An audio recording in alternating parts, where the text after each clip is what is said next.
안녕하세요. 영특한 최변입니다. 오늘은 작물재에 관한 영상입니다. 최근에는 여러 분야에서 저렴한 가격으로 원하는 상품을 공유하는 쉐어링 문화가 확산되고 있습니다. 공간을 공유하는 에어비앤비나 이동수단을 공유하는 우버 등 공유 경제라는 새로운 패러다임이 전 세계적으로 인기를 끌고 있는데요. 소비자의 소비 행태부터가 저렴한 가격으로 더 좋은 상품을 얻고 비용을 아껴서 즉 가성비를 추구하는 모습으로 변화하고 있는 것으로 볼 수 있겠습니다. 이처럼 가성비가 좋은 거래를 할 수 있는 시장 중 대표적인 플랫폼으로 중고나라라는 것이 있습니다. 그리고 최근에는 중고나라에서 중고 제품이 아니라 새로운 제품을 개인 간에 거래하는 경우도 많아지고 있습니다. 오늘의 의뢰인은 재테크를 하기 위하여 실버바에 관심이 있던 분이었습니다. 가성비를 따져서 실버바를 좀 더 저렴한 가격에 구매하기 위하여 중고나라에서 저렴한 금액으로 판매 중인 실버바를 찾게 되었습니다. 실버바를 구매한 후 며칠 안 되어 물건이 작물이라면서 경찰서에서 연락을 받게 되었습니다. 자세한 사안을 알아보도록 하겠습니다. 실버바를 구매했는데 작물이라고 경찰서에서 연락이 왔습니다.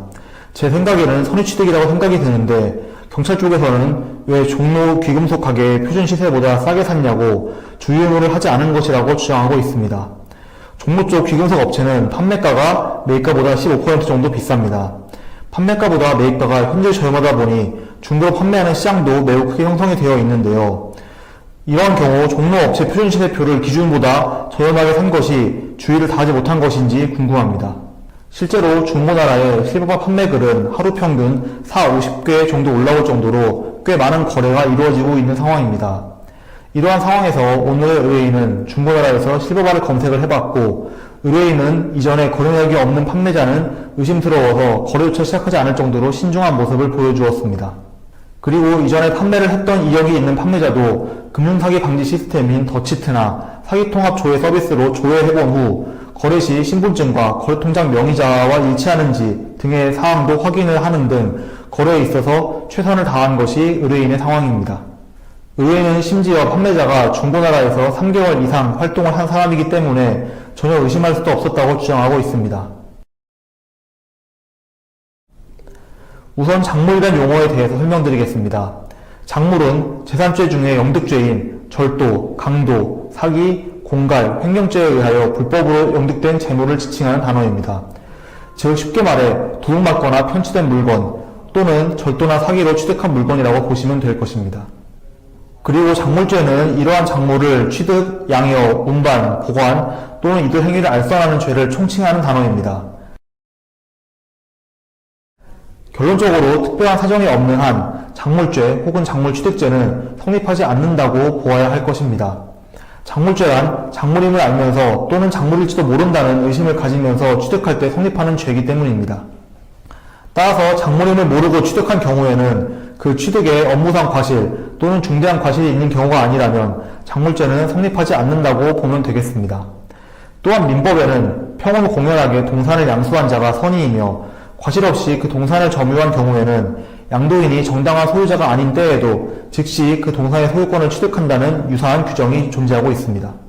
중고나라와 같이 공개된 인터넷 플랫폼을 통하여 물건을 구입하는 경우 일반인들로서는 해당 물품이 작물에 해당하는지 판단하기 쉽지 않을 것입니다. 때문에 이러한 취득은 중과실에 의한 과실작물 취득죄로 처벌할 수는 없을 것입니다.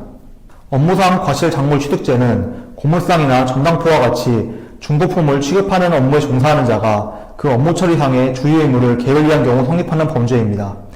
예를 들면 금은방을 운영하는 자가 귀금속류를 매수하면서 매도자의 신고확인 절차를 게을리하거나 물건의 출처 등에 대해 묻지 않고 바로 매수한 경우 업무상 과실작물 취득죄가 성립한다고 법원은 판단하고 있습니다. 형법은 작물인 줄 모르고 보관하던 자가 이를 알고도 보관을 계속하는 경우엔 작물 보관죄로 처벌을 한다는 규정을 두고 있습니다. 오늘의 의뢰인 역시 자신의 사안이 작물 보관죄가 성립하는 경우가 아닌지 궁금해하였습니다.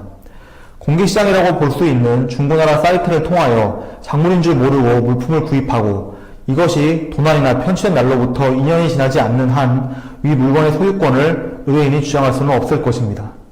그러나 반대로 위와 같은 취득이 있던 날로부터 2년이 경과하였다면 구매자는 물건의 완전한 소유권을 취득하게 될 것이고 그렇지 않다고 하더라도 피해자가 구매자에게 해당 물건의 반환을 청구하기 위해서는 지급한 물품의 대가를 변상하여야 한다는 것이 민법의 태도입니다.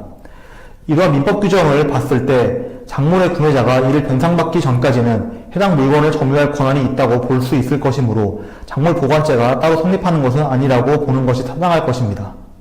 즉 작물인 줄 모르고 물건을 취득하였으나 나중에 작물임을 알고도 물건을 계속 보관한 자라 하더라도 점유할 권한이 있는 경우라면 작물 보관죄로 따로 처벌받지는 않는다고 볼 수 있겠습니다. 명심해야 할 점은 작물죄는 결코 가벼운 범죄가 아니라는 점입니다. 작물을 취득하거나 알선한 경우 7년 이하의 징역 또는 1,500만원 이하의 벌금에 처해지며 업무상 과실 또는 중과실로 작물죄를 저지른 경우 1년 이하의 금고 또는 500만원 이하의 벌금에 처해지게 됩니다. 간혹 여러분들 중 책임있는 사유로 작물죄에 관한 혐의를 받아서 이 영상을 시청하고 있는 분이 있으시다면 수사 초기 단계에서부터 정확한 사실관계를 토대로 무죄 혹은 선처를 받기 위한 방어 전략을 수립하는 것이 중요할 것입니다. 단순히 몰랐다, 아니다라고만 주장하면 될 일이 아니고 논리적으로 상황을 정확히 주장을 하여야 곤란한 상황을 극복할 수 있을 것입니다.